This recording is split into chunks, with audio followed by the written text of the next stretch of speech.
പുസ്തക പ്രകാശന കർമ്മം നിർവഹിക്കുകയാണ്.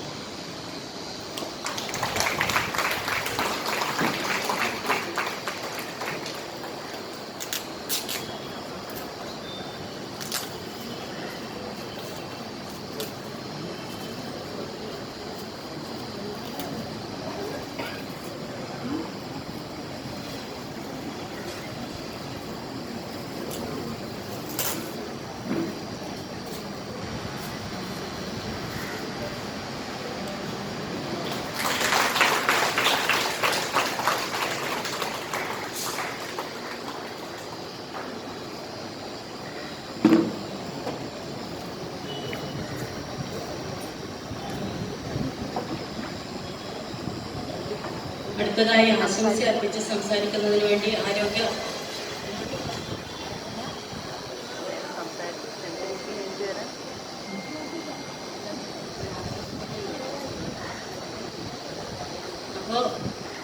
മാഡം, നമ്മളിന്നൊരു ക്ലാസ്സും കൂടിയാണ്. നല്ല രീതിയിലുള്ള സ്ത്രീകൾ നേരിടുന്ന എല്ലാ വിഷയങ്ങളെ സംബന്ധിച്ചുള്ള ഒരു ക്ലാസ്സും കൂടെ മാഡത്തിന്റെ ഭാഗത്തു നിന്ന് ഉണ്ടാവും. അപ്പോൾ സംസാരിക്കുന്നതിന് വേണ്ടി മാഡത്തെ ആദരവോടെ ക്ഷണിക്കുന്നു.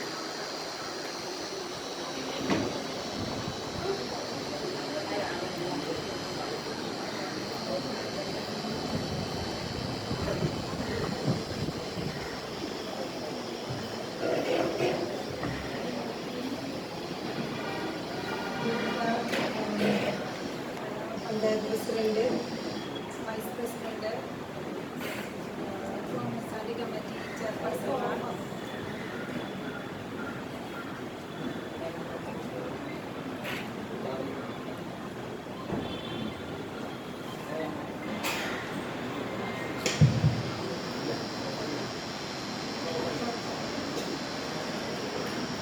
മൂന്നാമത്തെ panchayat president, vice president, standing committee ചെയർപേഴ്സൺമാർ, മറ്റ് പ്രധാനപ്പെട്ട വ്യക്തികളെ, പ്രിയപ്പെട്ട സുഹൃത്തുക്കളെ, വളരെ സന്തോഷമുണ്ട് ഇങ്ങനെ ഒരു പരിപാടിയിൽ സംബന്ധിക്കാനുള്ള അവസരം ലഭിച്ചതിന്.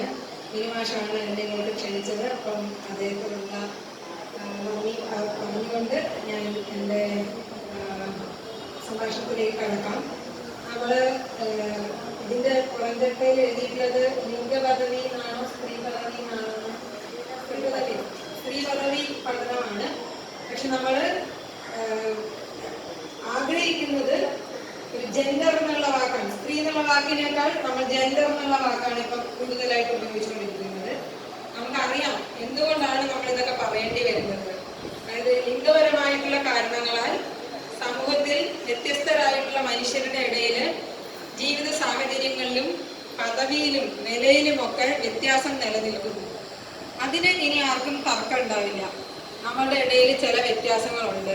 ലോകത്ത് മൊത്തത്തിൽ സ്ത്രീകളും പുരുഷന്മാരും ഇപ്പം നമ്മൾ സ്ത്രീകൾ പുരുഷന്മാരെന്നുള്ള ബൈനറി എന്ന് ഇംഗ്ലീഷ് പറയും, രണ്ട് ആയിട്ടല്ല മനുഷ്യന്മാരെ കാണുന്നത്.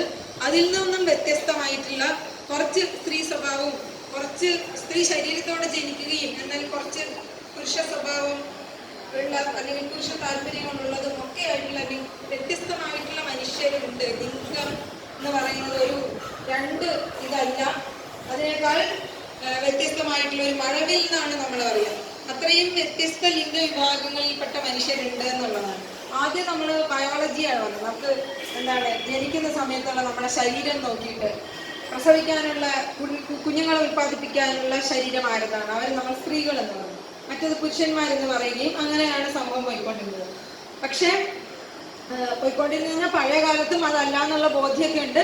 പക്ഷെ കഴിഞ്ഞ കുറച്ച് കാലങ്ങളായിട്ടായിരിക്കും കുറച്ചും കൂടി കൂടുതൽ നമ്മൾ ഈ സ്ത്രീ പുരുഷൻ എന്നുള്ള ബൈനറിക്ക് അകത്ത് നിൽക്കാൻ വേണ്ടി മനുഷ്യന്മാരെ കൂടുതൽ നിർബന്ധിതമാക്കി. ഇപ്പൊ നമ്മൾ അതിൽ നിന്നും മാറി ജെൻഡർ എന്നുള്ള ഒരു ലിംഗപരമായിട്ടുള്ള വ്യത്യാസങ്ങൾ കാരണം മനുഷ്യരെങ്ങനെയാണ് വൈവിധ്യമുള്ള ഐഡന്റിറ്റീസ് ആയിരിക്കുന്നത്, വ്യത്യസ്തമുള്ള എന്താണ് സ്വത്വം ബോധമുള്ള മനുഷ്യരായിട്ടിരിക്കുന്നത്, അവരവരെങ്ങനെയാണ് അവരവരെ തിരിച്ചറിയുന്നത്. ഞാനൊരു സ്ത്രീയാണെന്നാണോ, ഞാനൊരു പുരുഷനാണെന്നാണോ, ഇനി എനിക്ക് ഒരു പുരുഷനെ കല്യാണം കഴിച്ച് ഒരു സ്ത്രീയായി ജീവിച്ചുകൊണ്ട് ജീവിതം നിലനിർത്തുന്നതാണോ ആവശ്യം, അതോ എനിക്ക് അങ്ങനത്തെ താല്പര്യങ്ങളില്ലേ? ഇതെല്ലാം അനുസരിച്ച് മനുഷ്യരുടെ സ്വത്വത്തിൽ വ്യത്യാസമുണ്ടെന്ന് ശാസ്ത്രീയമായി മനസ്സിലാക്കുകയും തിരിച്ചറിയുകയും ചെയ്ത ഒരു കാലത്താണ് നിൽക്കുന്നത്. അപ്പൊ അതുകൊണ്ട് തന്നെ നമ്മൾ സ്ത്രീ പദവി എന്നുള്ളതിന്റെ അപ്പുറത്തേക്ക് ജെൻഡർ എന്നുള്ള ഒരു കാഴ്ചപ്പാടിലേക്ക് മുന്നോട്ട് പോയിക്കൊണ്ടിരിക്കുകയാണ്.